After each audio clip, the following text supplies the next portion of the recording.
Hey, greetings, everybody. Um, my name is Gray Indris. I'm a professor of social work and chief clinical officer at Newhouse, Kansas City, which is the oldest domestic violence shelter in Kansas City. And sitting here with me is my partner, Cecil. Cecil is our clinical director and in charge of the adult team. And I have a special guest with me today. This is Ernest. And Ernest is, and I'm going to let him introduce himself. But I met Ernest by reading his book, Black History Saved My Life. I was so touched by it, I bought a copy and gave it to Cecil. And so it is my great pleasure today to spend 20 minutes with Ernest. And he's going to tell us a little bit about his thoughts, but I'm going to let him introduce himself. Well, first off, Gray and Cecil, thanks for having me. It's an honor and privilege to be able to talk to you all and everybody that's out there watching this in the future. My name is Ernest Crim III. I call myself your favorite Black history teacher because throughout my life and my career as an educator, I found out that for most people, I'm probably the only Black history teacher that they've had, and maybe the only Black male teacher they've had as well. In general, I fashion myself, though, as a Black history advocate. And I do that through a variety of ways. I'm a public speaker, I'm a high school educator, a private tutor, podcast host, social media, author, all of this stuff. And I use it for the purpose of elevating these stories of Black history and American history and throughout the world, because it's my belief that through this medium, when we learn these types of stories, it can help bring equity, not just to our country, but the world as well, because these stories have been hidden for so long. And through them, you find so many of these examples of what needs to be done to help push us forward as people. So that pretty much sums up, I think, what I do. So I had reached out to Ernest because as social workers, and most everyone who see this will be in social services, we have a responsibility from the Social Work Code of Ethics. We must address inequity issues, diversity issues. Also, to be licensed as a social worker in Missouri, we have a responsibility for some CEUs in regards to this. Share a little bit, if you would, what to the listeners, kind of what drove the book. It was a healing process for you, if I say it correctly. Yeah. It was part of your therapy for yourself for what occurred in the summer of 2016. Yes. So the reason why I'm even here before you is because now I wanted to be a teacher primarily because of an experience I had in college when I almost flunked out and I started taking Black history, fell in love with it. And I felt like that was just something that could help us out as people. But I was just, and I don't want to say just teaching in class, but that's a very important thing. But I was very shy about a gift I had. And I had no idea it was truly a gift until I was the target of a hate crime with my wife. And in 2016, we were at an event in Chicago. And it was like a day party, July 30th. And we were getting ready to leave and decided to play a beanbag game called Cornhole. And we noticed there was one beanbag for the station we went to. We grabbed another one that was next to us. There was a group of 4 people, 2 Black and 2 white. We thought they were done with the bag. And when we grabbed it, one of the white ladies in the group came at us and began to just scream at us, call us the N-word. It escalated. I had my camera, my phone out, and she spat on us. And from that moment forward, I began this pursuit of justice. I posted it online and I began to post vlogs. That was 2016. Then January of 2017, I started speaking. People asked me to share my story. And it felt good to be able to share my story, not just to tell people what happened, but to also let them know that I have this fire to keep fighting because I have pride in myself by knowing my history.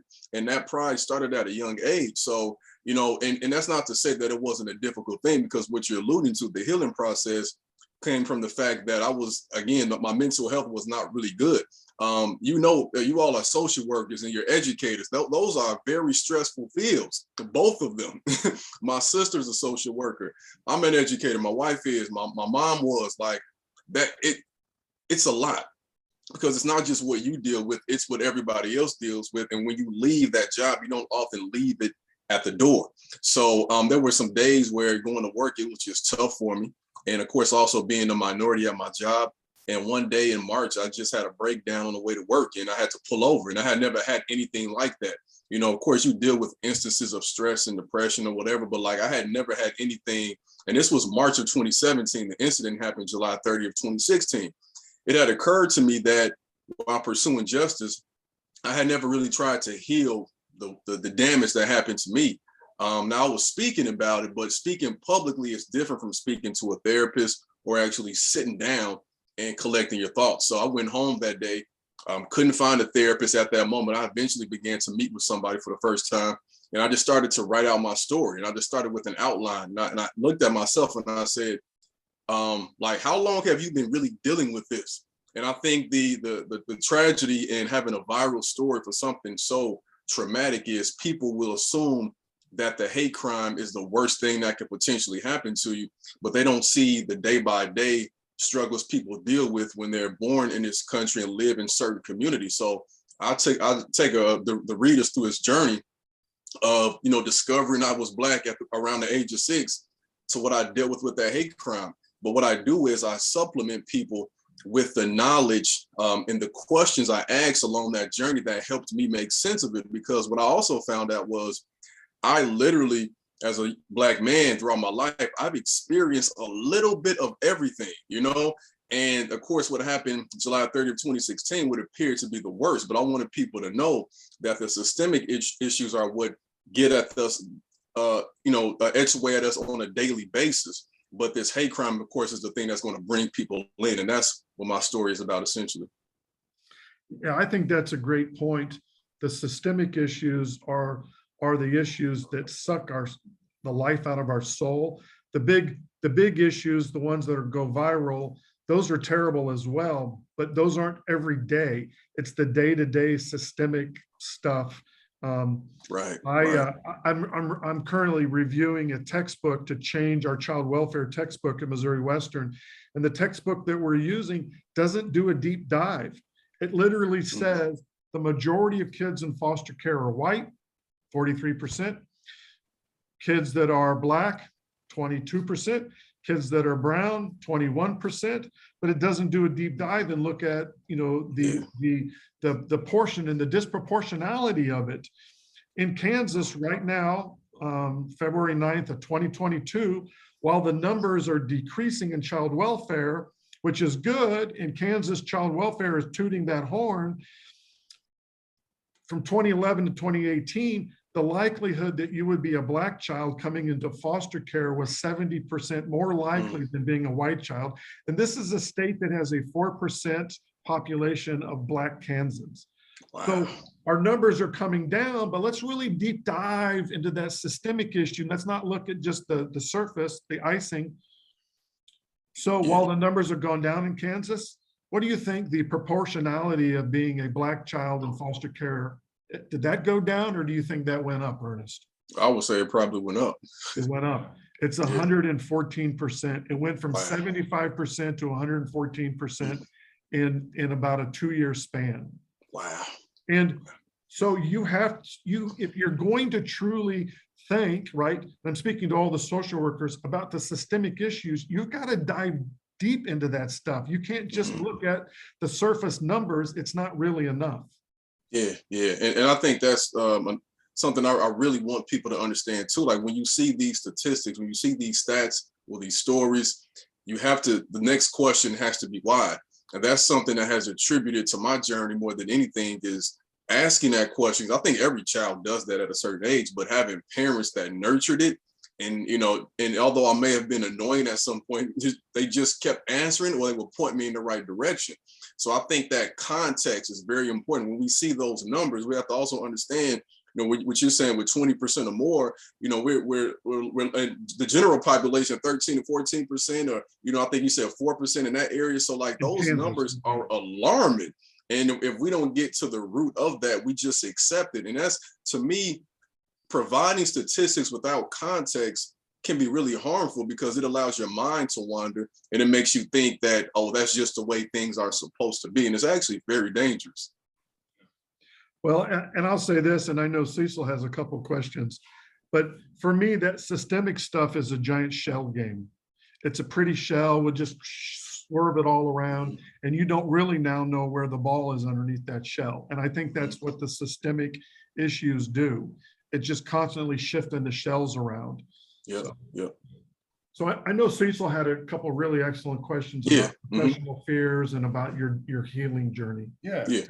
Because one of the questions I really wanted to ask is like how this event affected your professional fear. I mean, Gray has asked me before. I've kind of reiterated that kind of my professional fear is the fact that even being in this profession, being kind of a fly on a piece of paper, and knowing that by going into this field and the people who I want to address and making sure that I'm addressing people who look like me, that I want to make sure that I address those statistics and look at the systemic inequities that occur. But in order for me to be able to do that, I have to be able to face my professional fear. So the question to you is more or less, how did that affect your professional fear? Yeah, man. It was so when this incident happened, I think I was going into my 6th year of teaching. And up until that point, you know, when I look back at old pictures of myself, like I would go to some like protests, and you know, I was a person, I was just there, you know, I was just included, you know, and I don't mind that at all. Like I'll just fit in and do my thing, you know. But it was more so like I didn't have a public figure page. I had a personal Facebook. I had a private Instagram. I had a different, you know, last name on Facebook so that my old students couldn't find me and things like that. So it was more so like I would post those things on my private pages and people knew I was outspoken in that way, have conversations with friends, but it was still to the point where professionally, you couldn't really probably tell where I was, you know, unless you were in my class. And once I closed the doors of my class, we're having real conversations. When that incident happened, though, I just really tell you, man, I just got like a new lease on life. And sometimes that happens to people when they deal with things like this. I don't have the terminology for it, but I just know that I had a new fearless approach to life, and I stopped caring as much what other people thought. And I think that was always a fear I had of, you know, 1.7% of all Black males, you know, teachers, right? So like of all teachers are Black males.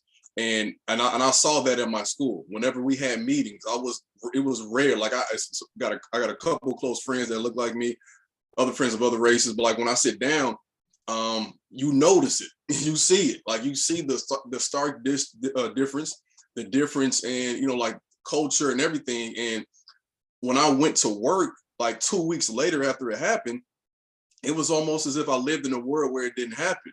But in my mind, it was the only thing I was concerned about, because I'm like, my kids, I had 2 at the time, 3 and 1. My mind was like, my kids they're gonna see this one someday. My wife is still dealing with it because she dealt with the brunt of it. It's on my mind, but I'm in a place where it's not professional to discuss these things. And these things have been reduced to political instances when we're talking about my life. So I remember talking about that the first day of class with my kids. Like that was something that was on. We're talking about how was your summer? Yeah, I went to Jamaica. Yeah, we did this, but no, like my life changed forever. And some kids saw it. These kids saw the video. It was everywhere. So you know, when I began to speak publicly and I started my own page, I think for me, it forced me to say, not that I'm not scared of some things, but it allowed my courage to supersede my fear and say, look, man, like these kids have probably dealt with this before, probably are dealing with it, and they probably don't have the language. Matter of fact, we was just watching an episode of Colin Kaepernick's show in my Black and Latin history course. And the first episode, he talks about like he wanted cornrows. And his parents didn't want him, so he was adopted, you know, by 2 white parents, and they didn't want him to have it. So by the end of the episode, not to spoil it for anybody, but it's been out for a while, he cuts the cornrows because the coach didn't like it and his parents agreed. And he said that he wouldn't get cornrows again until the age of 28 because he did not have the language to express how he felt. Like he felt bad, but he didn't know how to, he didn't realize that there was a connection between him cutting his cornrows, the devaluation of his culture, and just all these different things coming together. So when this happened to me, I'm thinking the same thing. This is happening to our kids, but they don't have the language to express it because I didn't know what was going on. So that following year, we start the Black Student Union. We still do it now. I started speaking, I started writing, and it became like teaching became not just the job. It never was just a job, but it became like a passion to where I need to take it outside of the class more, because when I do, people are listening. So I need to make sure I take advantage of that. And to be quite honest with you, with that, I said, if they ever have an issue with it, then that's just going to be their problem. and thankfully, I've never had anybody come to me personally and say there's been an issue, but I do know that in my immediate community, there have been times where they have had an issue with me being a teacher that is outspoken, because I would go to city council meetings. I ran as a write-in candidate one time, so I was using my voice and my platform as much as I could. But just to kind of wrap that up, it got rid of those fears. It made me more comfortable being myself as a Black man in this country. But it also too has made me resent the systemic issues in education that much more, because when we talk about systemic issues, you really just have to pick which one you want to focus on. And when everybody was looking at policing, as I was too, I began to look at myself and say, but you're a public servant just like them, and there's a school to prison pipeline. So what are you doing to funnel these kids to the police, or what are you doing to stop it? And that's a conversation I don't think we have enough. I would agree. I empathize with you that this experience had to lead to such an awakening. And I think that oftentimes when it comes to us, that's what it leads to. It leads to an awakening, and that amount of courage that you have. I really appreciate you sharing that part. Thanks for the question. Yeah, it's a question I ask in graduate studies and undergraduate studies as they're getting ready to graduate. What are your fears? And I ask it because you could wait and deal with it when it happens, because three of us, we all know it's going to happen.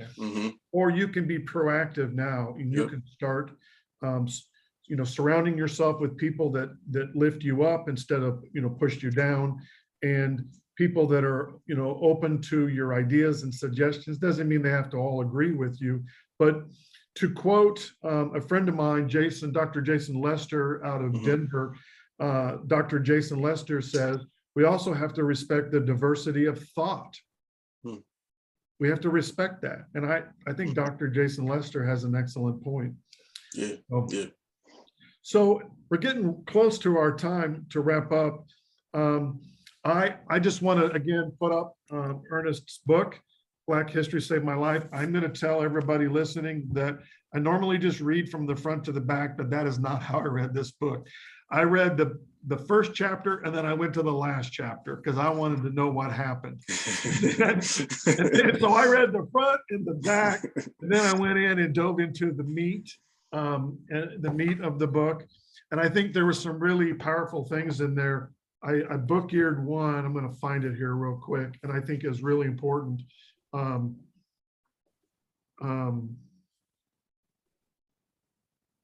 So here, yeah, I think it's this piece right here where you talk about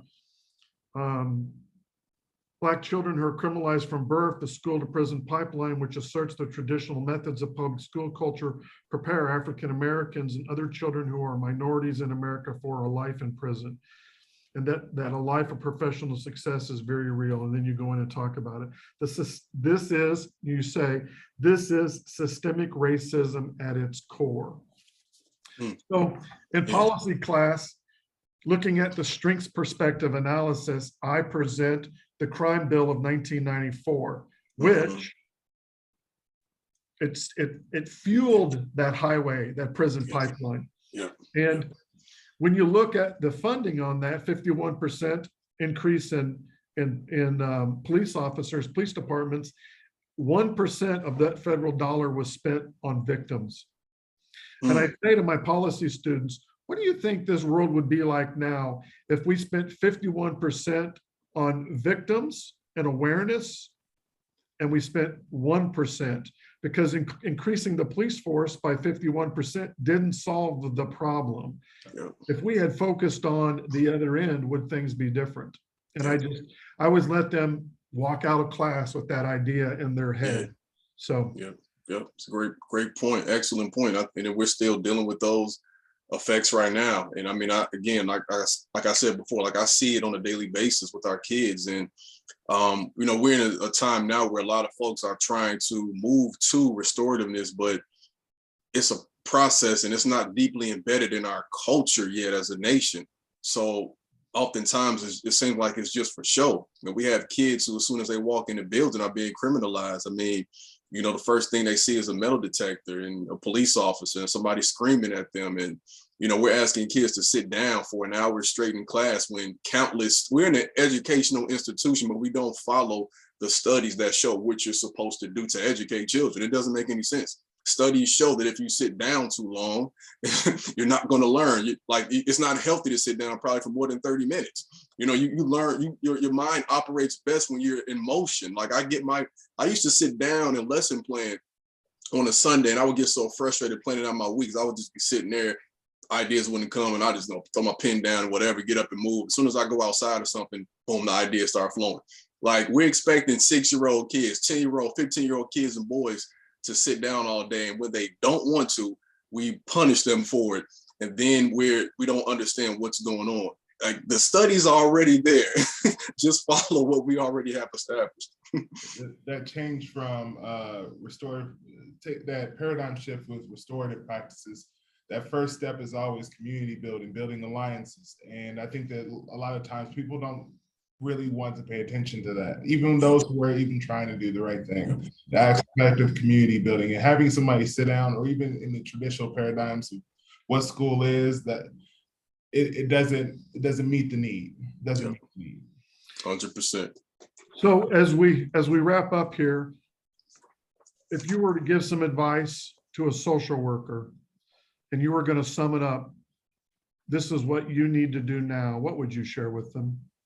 Oh, that's a great question, man. I would say, first off, I would tell social workers to take care of themselves because, again, my sister is a social worker, my grandmother, and as an educator, I feel like I have components of that as well. And I see Absolutely how that, take care of yourself, rest, please rest when you need to, take some time for yourself.